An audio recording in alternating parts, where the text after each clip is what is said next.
Hai, gua Ni. Bermula dengan rumah yang terpencil yang sedang didatangi para polisi. Ternyata para polisi ini sedang mengadakan TKP dikarenakan di rumah ini telah terjadi kasus kematian brutal. Tampak terlihat jelas sosok Sheriff yang melihat jasad dengan kondisi jasad yang sudah rapuh. Lalu ia lanjut masuk ke dalam rumah untuk pengecekan.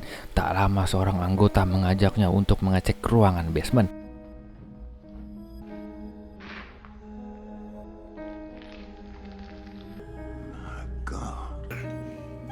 Apa tuh yang dilihat Pak Sheriff? Ternyata filmnya baru saja akan dimulai. Scene bermula saat 1 hari sebelum kejadian itu terjadi, yang dimana difokuskan seorang wanita seksi bernama Maxine yang sedang nge-fly biji konak di studio film ternama. Lalu ia dihampiri kekasihnya sekaligus produsernya yang sudah biasa menggarap film-film siksa kubur di luar negeri. Tetapi sedang sepi penonton, pria bernama Wen ini mabal dan akan membuat film yang disukai banyak para kaum cokil di dunia, yaitu film Triple X. Wen menyuruh Maxine segera berkemas karena mereka harus secepatnya ke lokasi syuting sebelum gelap datang. Beberapa jam kemudian, Wen dan krunya berangkat ke sebuah tempat yang merupakan sebuah penyewaan rumah terpencil. Mereka pun tiba di rumah pemilik penyewaan rumah yang sudah Wen hubungi sebelumnya, yang dimana rumah tersebut merupakan rumah yang di scene awal tadi.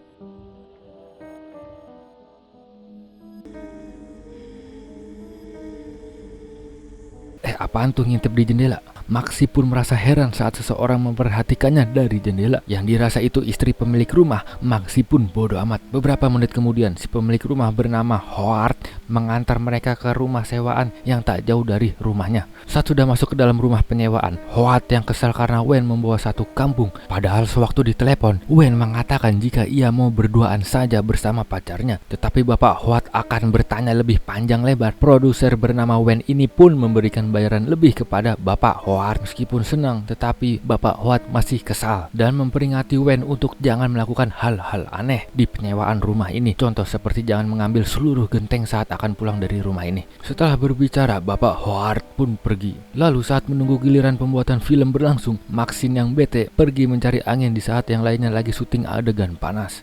Melihat danau di tengah hutan, Maxi pun langsung santuy sambil mengisap rokok lintingan sebelum menyelam ke danau ini. Tanpa Maxim sadari, nenek dari istri Howard kembali memperhatikannya dari balik pohon.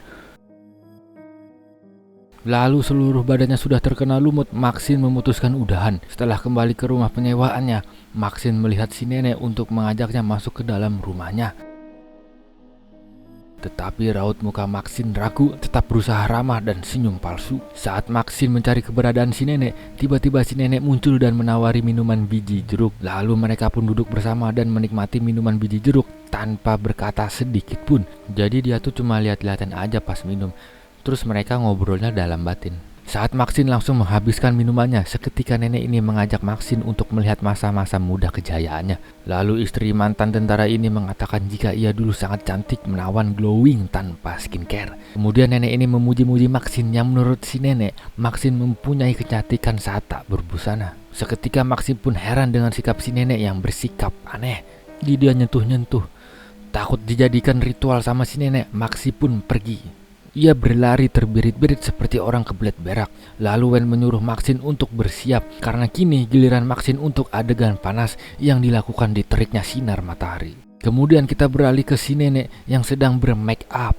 Ini si nenek. Oh iya, si neneknya bermake up dan saat sudah merasa cantik, ia penasaran yang dilakukan Maxine dan gerombolannya. Ternyata saat si nenek ini melihat adegan panas dari Maxine, seketika ia menjadi Maxine yang sedang bermain film saat adegan panas. Saat malam si nenek tiba-tiba mendatangi suaminya dengan penampilan seksi dan si nenek itu pun berkata, "Suamiku, kita sudah bertahun-tahun tidak mengobok-ngobok satu sama lain. Sampai-sampai lubang mistriku karatan." Setelah mendengar ucapan dari sang istri, Bapak Howard pun menjawab, "Harus berapa kali aku katakan kepadamu, batang konakku tidak bisa berdiri setegak seperti dulu. Jika batangku bisa berdiri tegang, tetapi jantungku tak akan kuat." Howard pun langsung pergi. Kekecewaan si nenek pun semakin menjadi-jadi dan menyesek di dada. Sementara itu, Wen dan gerombolannya sedang berpesta karena adegan syuting panas berjalan dengan mulus, tak ada yang bengkok. Lalu Loren yang tugasnya pemegang mic berbicara. Ia ingin ikut syuting adegan panas seperti para senior-seniornya. Ia pun tak tahan, cuma melet-melet saat syuting sedang berlangsung. Mendengar permintaan tersebut, pacarnya yang bertugas kameramen jelas menolaknya. Tapi Loren keras kepala. pacarnya pun ngambek langsung keluar. Lalu Wen berusaha meluruskan masalah pada mereka. Udah sih nggak apa-apa, siapa tahu aja pacarmu lebih berbakat dari senior-seniornya. Mendengar kata-kata Wen, ia pun pasrah jika Loren tetap mau beradegan panas. Sambil pergi ia pun menangis, ternyata tangisannya masuk ke dalam mulutnya.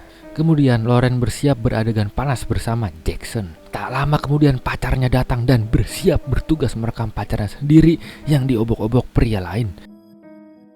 Kemudian setelah syuting panas-panasan selesai, pacar Loren mandi sambil menangis dan juga menelan air tangisannya beserta air saat ia mandi. Setelah keran air dari kamar mandi sudah habis, ia memutuskan untuk pergi saja. Dia sudah tidak peduli lagi dengan kerjaan ini. Ia pun bersyukur jika pacarnya bukan calon istrinya yang baik. Tapi sambil nangis lagi kendarain mobilnya. Dah kaget gua penampilan kayak Kunti. Pria ini menanyakan kepada si nenek apa yang kamu lakukan. Ternyata si nenek ingin diobok-obok sama pria ini. Lalu pria ini akan mengantarkannya ke Bapak Howard. Tetapi si nenek merasa ditolak sama pria ini merupakan sebuah penghinaan. Si goblok, ternyata nenek ini seorang psikopat. Akhirnya si nenek membunuh si pria yang telah menjual mahal kepadanya. Lalu si nenek mengambil kunci mobil dan tidak ada yang bisa melarikan diri dari lingkungan rumahnya. Seketika Loren merasa heran saat pacarnya tidak ada di sampingnya. Kemudian ia mencari pacarnya yang sudah ia khianati, padahal udah mati sama si psikopat nenek edan. Betapa syoknya Loren saat Wen datang menghampirinya dengan menggunakan sebatang sempak. Dah goblok, pakai dulu celananya di kepala. Kemudian Loren meminta tolong keberadaan pacarnya yang tak tahu ada di mana.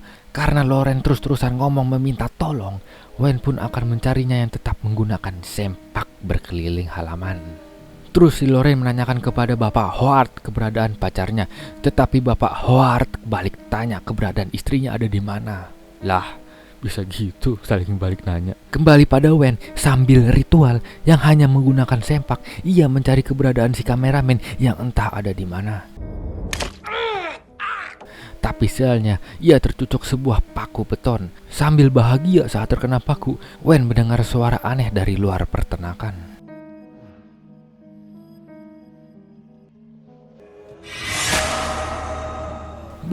Saat Wen sedang mengintip, seseorang membuat mata Wen kelilipan paku. Ternyata adalah kelakuan si nenek kopat. Sementara itu, Howard akan segera untuk pencarian bersama-sama. Bapak Howard meminta tolong kepada Loren mengambil senter di dalam basement. Meskipun takut ada genderuwo, Loren mencoba memberanikan diri untuk mengambilnya. Saat sudah mendapatkan senter, ia akan kembali ke Bapak Howard. Tanpa Loren duga, Howard mengunci pintu basement. Benar-benar panik. Loren merasa heran kenapa Bapak Howard menguncinya di basement ini. Loren segera mencari jalan lain untuk bisa keluar. Sontak Loren pun teriak sampai lidahnya menjulur ke dalam saat melihat sesosok jasad dengan batang yang berbelok. Kemudian kita diperlihatkan si rambut pirang yang tidur di atas badan Jackson. Saat sudah mimpi ketiban pohon, Jackson mendengar kedatangan langkah kaki.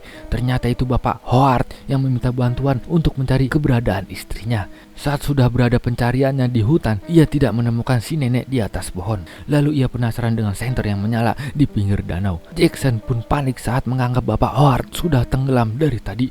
Ia pun memutuskan kembali ke rumah. Dan ternyata Bapak Howard masih hidup. Lalu Bapak Howard pun sakit hati dikarenakan ia dibilang sudah tenggelam dan tidak bisa berenang. Howard pun langsung membunuhnya. Dan Jackson pun pergi ke alam baka. Sementara itu, si nenek mendatangi Maxine yang sedang tertidur. Anjing goblok, kaget gue goblok. Keberadaan si nenek membuat Maxine kaget dan berteriak-teriak histeris sampai-sampai si rambut pirang terbangun. Ya iyalah, gue juga kaget kayak gitu mah. Saat si rambut pirang datang, si nenek berlari entah kemana. Nenek berlari. Lalu situasi Loren sekarang, ia berusaha keluar dengan menjebol menggunakan sebuah kampak. Buset, sakit banget gila. Usaha Loren mengkhianati hasil untuk bisa kabur. Setelah Bapak Howard memastikan korbannya masih bisa tersenyum, Bapak Howard pun kembali pergi. Setelah itu, si rambut pirang sedang mencari keberadaan pacarnya yang tidak ada di sampingnya. Tetapi ia malah melihat si nenek yang berdiri di tepi danau tanpa menggunakan pakaian. Lalu si rambut pirang menutupi tubuh seksi si nenek dengan sebuah handuk yang ia bawa. Tapi tiba-tiba si nenek menggaplok si rambut pirang. Karena sakit hati, tubuhnya dibilang seksi. Si nenek akan memberinya hukuman dengan sebuah tradisional pijat-pijat ala gigi buaya. Kepalanya duluan yang dipijit. Akhirnya dengan tak kuat saat dipijit-pijit buaya, si rambut pirang pun tewas. Kembali pada Maxine, saat ia sudah terbangun, ia sedang mencari gerombolannya. Melihat kedatangan Bapak Howard dan si nenek, Maxine pun langsung bersembunyi. Sementara Howard dan si nenek memang berencana menculik Maxine. Saat di kamar Maxine, si nenek kecewa karena kembarannya telah menghilang. Melihat kesedihan istrinya, Howard pun merasa sedih karena batangnya tak sekuat dulu. Lalu si istri berkata, "Sekali saja kita mengobok-obok satu sama lain dan membuatku melayang seperti di angkasa." Meskipun istrinya sudah keriput dan tak glowing lagi, Howard akhirnya pun mau dan sudah tidak peduli dengan jantung yang sudah lemah. Ternyata Maxine sedang bersembunyi di bawah pasangan tua ini yang sedang melakukan adegan panas. Maxine memilih kabur daripada Sakne saat melihat pasangan tua ini. Saat sampai di mobil, Maxine panik parah saat melihat jasad pacar Loren yang mengerikan. Mendengar teriakan Loren, Maxine bergegas mencarinya dan membawa pistol. Setelah menemukan Loren yang terlihat sangat bahagia, Maxine berkata segera mencari kunci mobil Wen dan bergegas pergi dari sini. Akan tetapi setelah ditolong oleh Maxine, si Loren goblok ini malah menyalahkan Maxine yang sudah membawanya ke tempat psikopat ini. Loren pun bergegas berlari sendirian. Dah goblok, dia terbang dan menuju ke alam baka. Sementara itu, Maxine bersembunyi saat si Howard dan si nenek datang. Saat Bapak Howard menyeret jasad Loren, tapi saat mendengar nafas terakhir Loren, Howard pun kaget dan terkena serangan jantung. Saat si nenek menyentuh suaminya, ternyata roh Howard sudah pergi ke alam baka. Lalu Maxine muncul dan meluapkan kemarahan kepada si nenek yang sudah menghabisi semua teman-temannya. Kedua gadis ini cekcok dan saling beradu mulut. Ternyata pistol Maxine tidak memiliki biji pelor. Karena jarang memegang batang besar, si nenek terlempar sejauh 1 meter hingga membuat tulang rusuknya patah. Saat si nenek sudah tidak berdaya, Maxine memikirkan untuk menuntut balas dendam. Lalu ia menggunakan mobil kemaksiatan untuk melakukan adegan panas. Renyah sekali. Setelah itu, Maxine pun pergi. Lalu jasad si nenek yang mengenaskan ini ditemukan kepolisian yang di scene awal film tadi. Ketika para serep bingung apa yang telah terjadi, tak lama kemudian seorang anggota membawa kamera dari dalam gudang. Dengan kamera tersebut, serep ini yakin jika ia akan mendapatkan informasi yang sangat panas. Film pun selesai. Oke, terima kasih dan sekian. Maaf jika ada salah kata dari saya. Jangan lupa untuk melihat video-video terbaru dari channel ini. Gua nih, bye-bye.